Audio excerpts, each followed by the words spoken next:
All right. Finally got on YouTube a little bit earlier. Hello to anyone that's going to be watching this on replay. We might be getting some live people. Looks like we got one person. Say hello if you want to, but thanks for watching.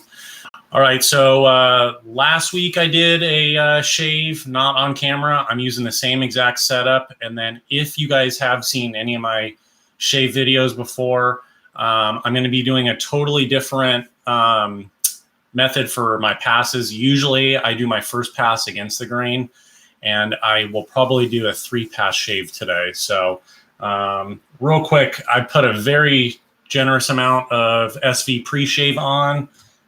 Just hopped out of the shower. I'm going to load my brush real quick. So today I'm using, this is, I don't know how old this might be, 4 years old. This is a Shave Revolution High Mountain White 3-band silver tip.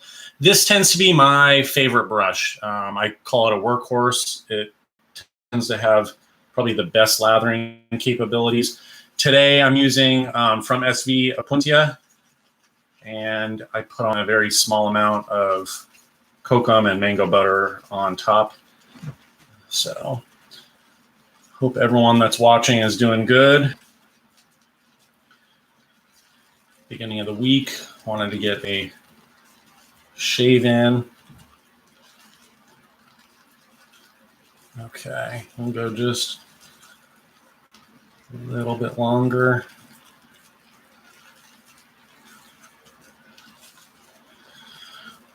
Okay, so I'll pretty much stick with that. I always just scoop this out.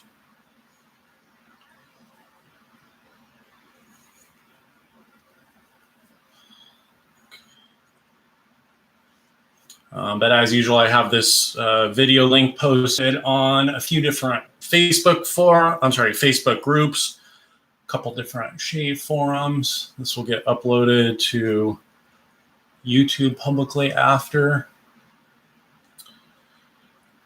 And again, if you guys have any questions, feel free to ask. Okay.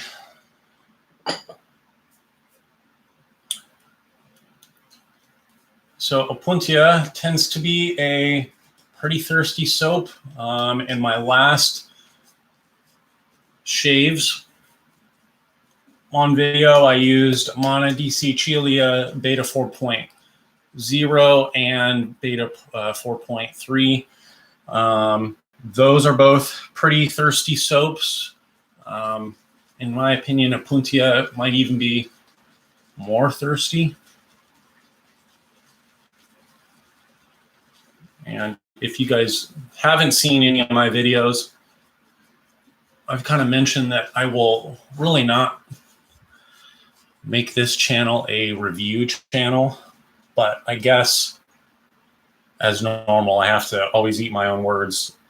If I were to actually consider what my videos are, they're probably more reviews of the SV soaps and how they compare against each other. And then because I tend not to use too much new hardware as far as razors, I actually would say that I probably do reviews for like the BBS1, which tends to be the razor I use the most. I know sometime soon I'll be using the R41 2013. That's one that I used to use a lot before finding the BBS1. A couple other notes real quick about some razors. It looks like I might be getting a, haircut and shave. Open comb and solid bar stainless steel razor to review, which is from a forum pass around. So I will be doing a review video for that. Okay, so once again, you can kind of see this getting a little bit more glossy. I will add just a little bit more water, and this is pretty good to go.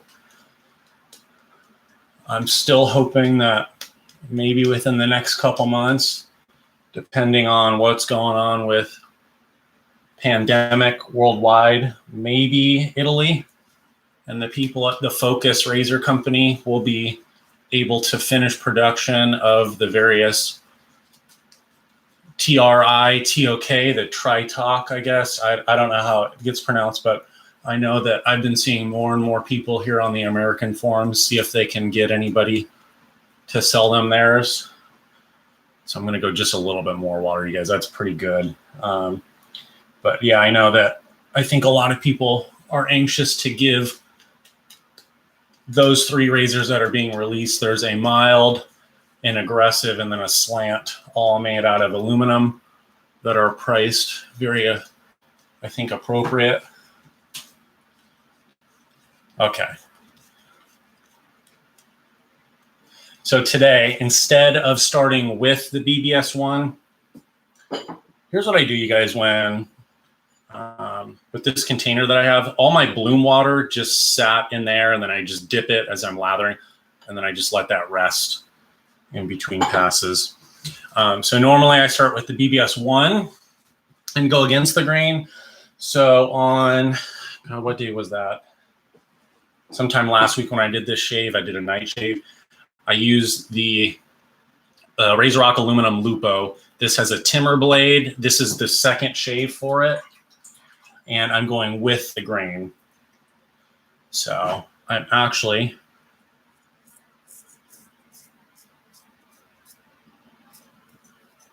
going back to beard reduction. So what you guys are seeing is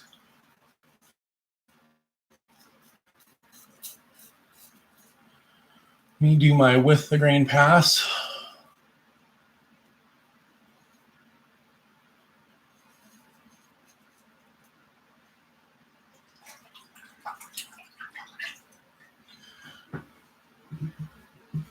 All right, if any of you guys are watching and you either previously were on a shave forum or you frequent one now, I hope that you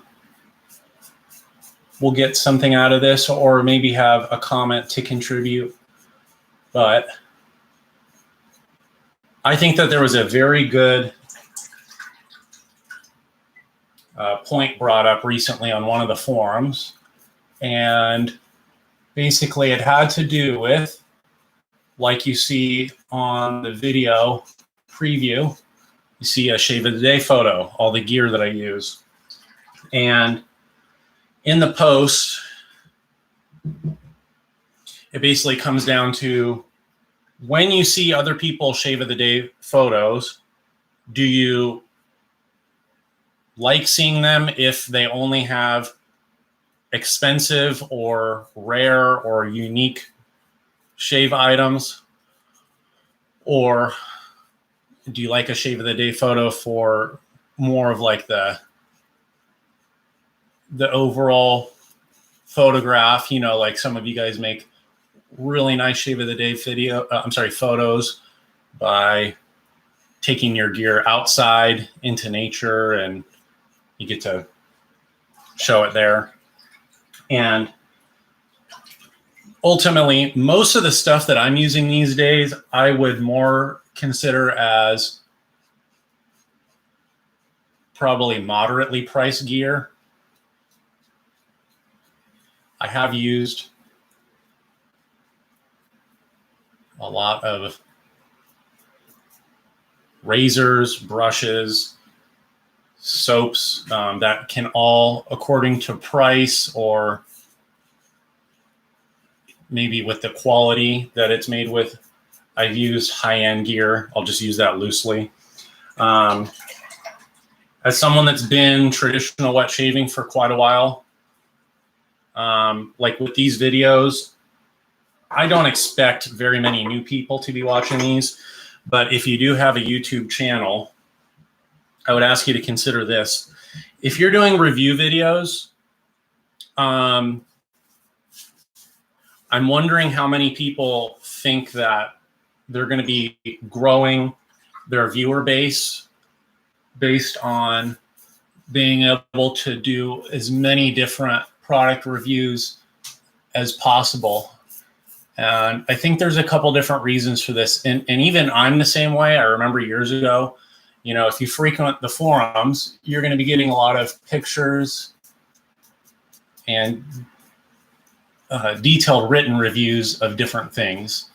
So if you're looking to purchase something specific, if you can see it in a video format, I think that some people find that that's an added advantage, which I would agree with.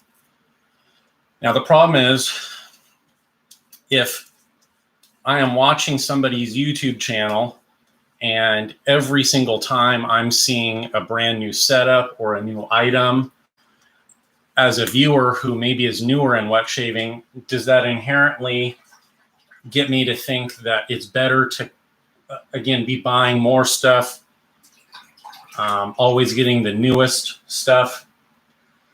And so that's just my question to propose to people if they're wanting to make wet shaving bigger. I kind of think that we're in the early stages of another, what do I call it, like wet shaving wave, you know, meaning where we're going to pick up probably some new people on popularity over the next few years.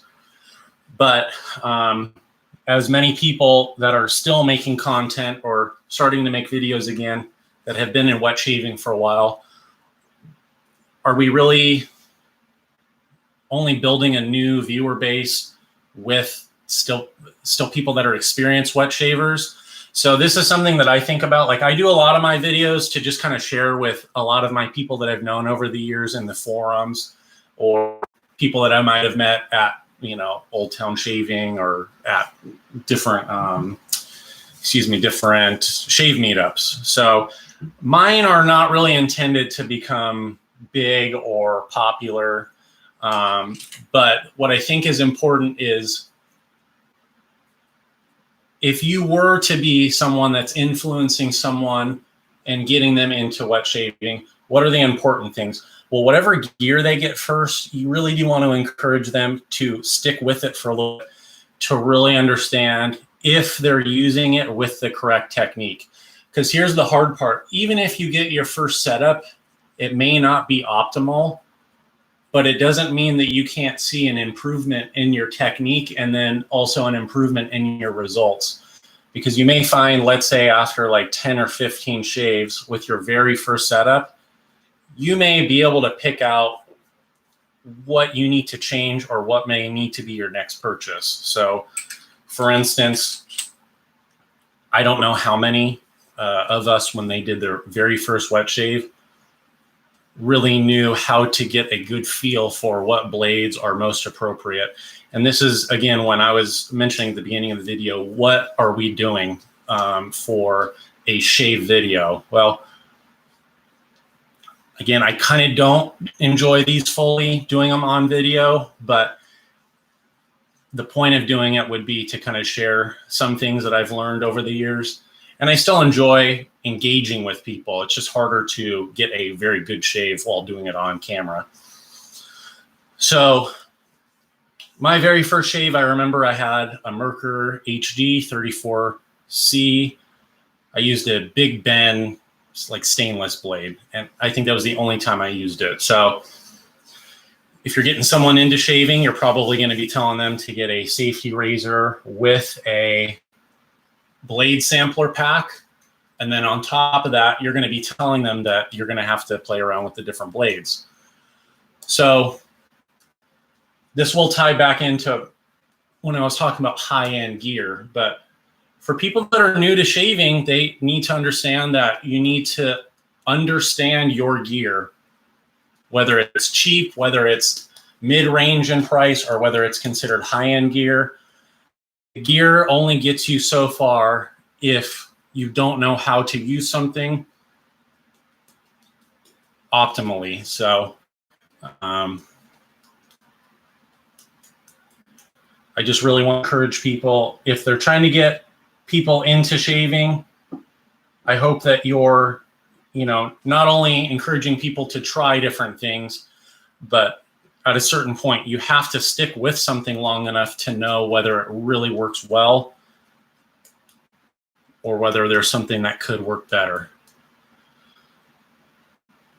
Because honestly, I still look into a lot of new products. Like, I still look into who is producing new shave soaps, what the latest updates are. And I know I could probably be getting, better shaves, but ultimately it's more of a hassle for me to try new things than it is to just use what I already have. And part of that is the money's a little tight, and I just prefer not to buy so many new things. So, okay, that's my second application. I'm going to now switch the Timberblade into my BBS one. I'm going to do another with the grain pass. I'm guessing the person whoever's watching has been the same person. So if you have any questions, let me know, or you can tell me who you are. So again, yeah, second pass. This Timberblade, compared to everything else that I've been trying, is probably one of the top blades right now. I'll make mention of a couple other blades. Okay.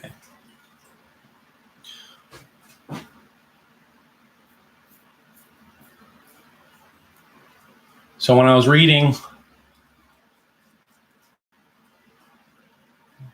this thread about can we use, well, it wasn't about can you use high-end gear, but is the goal for a hobby to only be kind of enthusiastically supporting other people's shaves only if like they're interesting looking or if they're using really cool looking gear. And I don't want to say it was a pet peeve, but I really noticed years ago that when things were really picking up, you would notice a lot of people always doing these shave of the day photos where they kind of pick their gear about based on what was going to look like the most photogenic. And you guys, I'm not a photographer. There's so many people on wet shaving that, have multiple talents, and they make some really cool shave of the day photos. So this is not me recommending people not to do this. And I am not bashing this, but if you're a beginner and you don't know what works best for your skin, I would suggest not to get in the habit of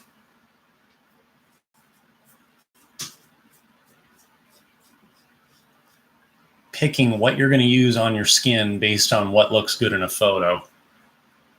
If you're someone that's experienced, knows the limits and the needs of your skin, you could probably choose a lot of different gear. And I'm not discouraging people to rotate, even if it's every day, what they want to use and shave with. Now, I'm not a daily shaver, so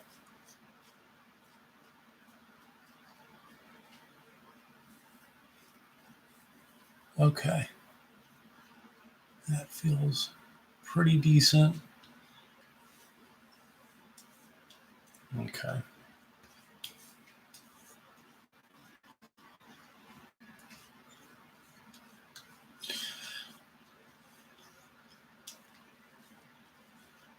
Okay.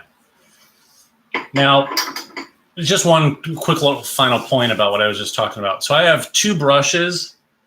I've got one of the version 1 Plisson synthetic brushes that are really wimpy. I call them a floppy mop brush. And then you guys saw in my last video, I had that large Akakappa silver tip brush.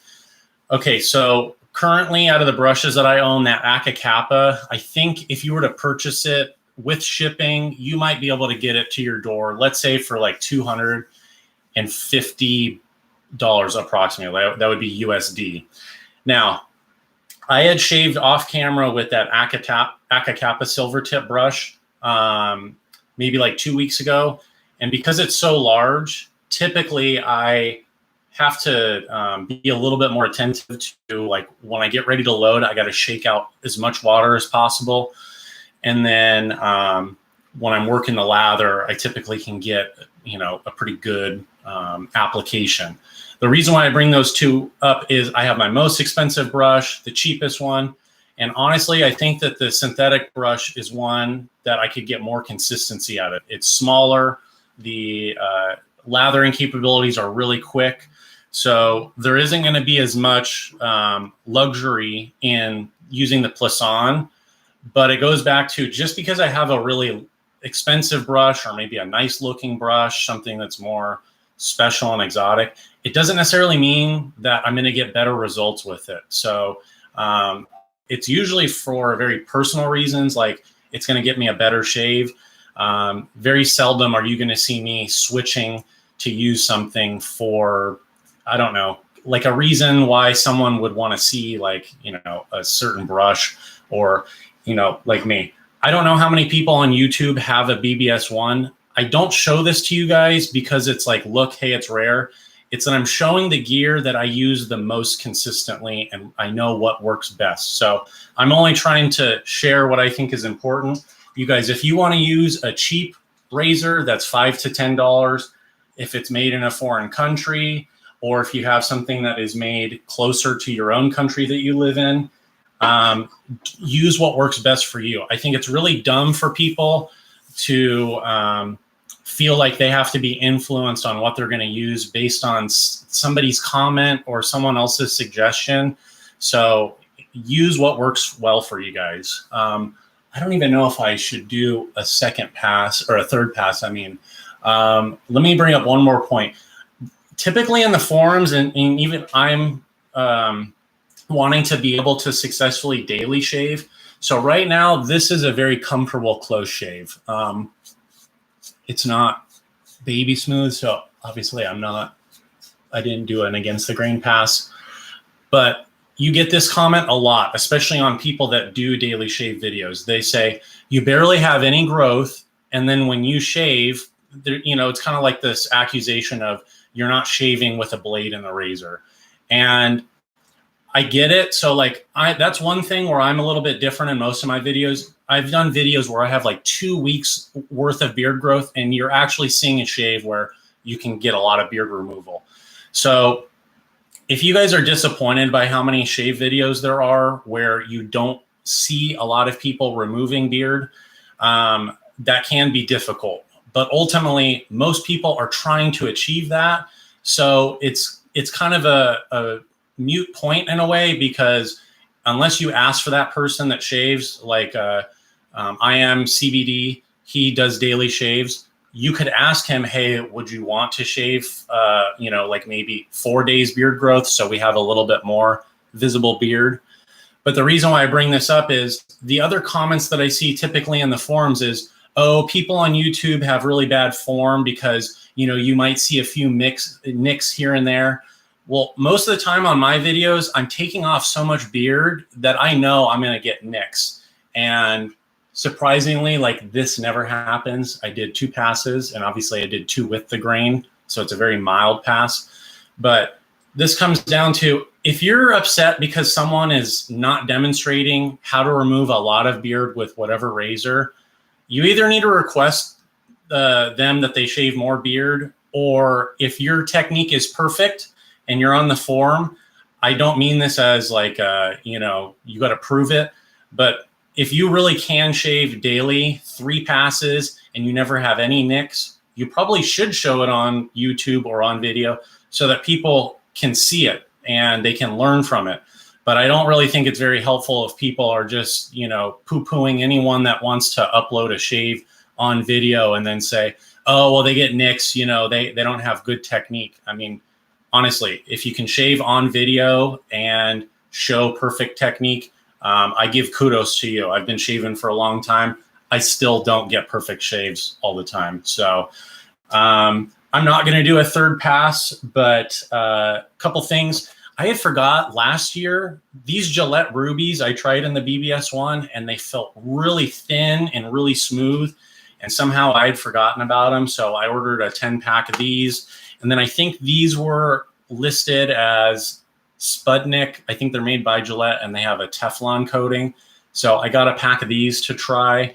But so far, these are the packages of the blades I've been using, these Timbers. I've been really happy with how smooth and how sharp they are. But as normal, what do I usually do for my post-shave? Because I'm going to wrap up the video right now. I use a little bit of mango butter, a little bit of kokum butter, a very small amount. I wipe that on, and then I put on a splash of the Apuntia aftershave. I'm trying to think if I missed anything. I think I'm going to wrap it up right there. I hope everyone is doing well. Again, what are we? This is beginning of May 11th. I hope everyone is doing well, dealing with pandemic wherever they're at. I know it's a tough time. So if you guys are being able to enjoy your shaves, I hope that's a good outlet for everybody. But if you have any questions, please feel free to ask them in the comments. And I hope you guys have a great day. I'll talk to you soon. All right. By the way, the 2 of you guys that were watching the whole video, thank you. I appreciate it. Okay, we'll see you soon.